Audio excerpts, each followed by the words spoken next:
Have you ever wondered what a Kentucky Hug tastes like? Well, stick around because we're diving into Elijah Craig Barrel Proof C923. Keep it simple. Simple whiskey, Cyncere. Here to keep it 100. What's the ABV? Keep it simple. Simple whiskey. And be sweeter.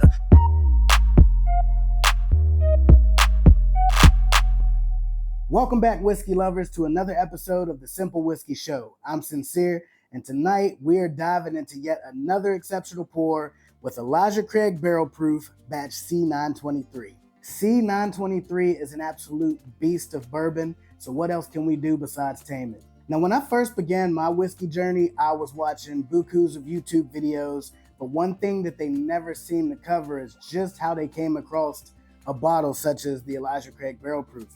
They would always have them, they would always be tasting them, but they never would go into the details as to how they actually acquired the bottle. So let's talk about treasure hunting. All right, picture this. It's a cool autumn morning. There's a line of people snaking around the ABC building. Then there's me, eager as ever, looking up, trying to figure out how I'm gonna get in there and snag me a bottle of Elijah Craig C923.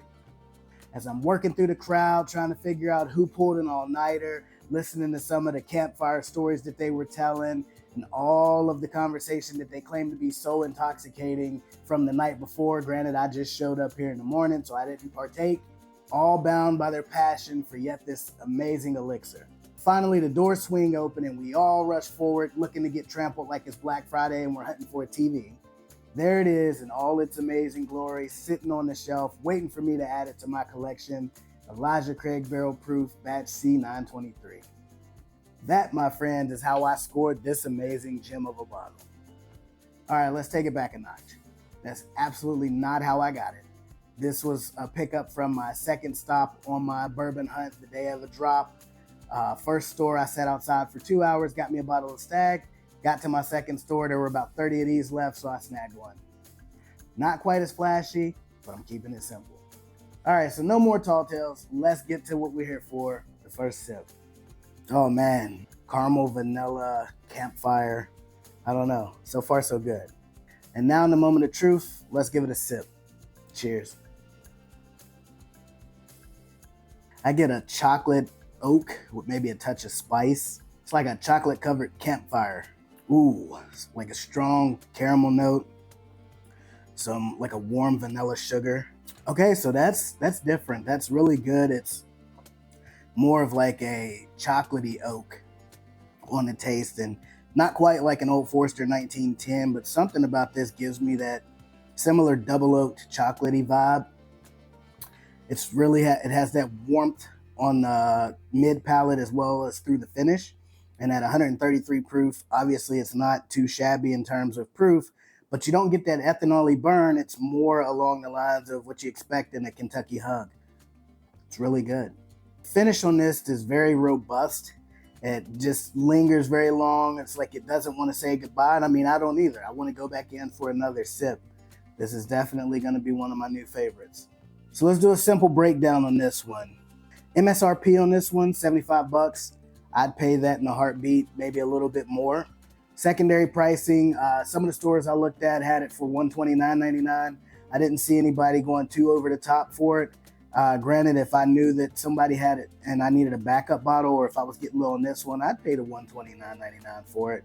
That's not crazy pricing like you've seen on the Stag. So the age statement on this one is 13 years, 7 months. One of the older ones getting back in line with making sure that they're above the 12-year mark, which was one of the things they were known for in their barrel proof line before. So ABV and proof, 66.3 and 133. Again, it's a little on the proofier side, but it doesn't drink like it. To me, it drinks very balanced to be such a higher proof. Mash bill on this one, 78% corn, 10% rye, 12% malted barley. Distillery, Heaven Hill Distillery. I love all things Elijah Craig. Just like I said, the same about Buffalo Trace. There hasn't been too many Heaven Hill Distillery products that I didn't find that I enjoyed. Some have been a little more disappointing as opposed to the hype, but not quite to the point to where I'm like, I just won't drink it again. So simple advice on this one, even if you hadn't tried it first, I'd recommend you snag it. And if you have tried it, you probably agree with me in saying snag and stock or buy and back up. So get you one and get you one to hang on to for the amount of time that you enjoy your first bottle with everybody that comes over.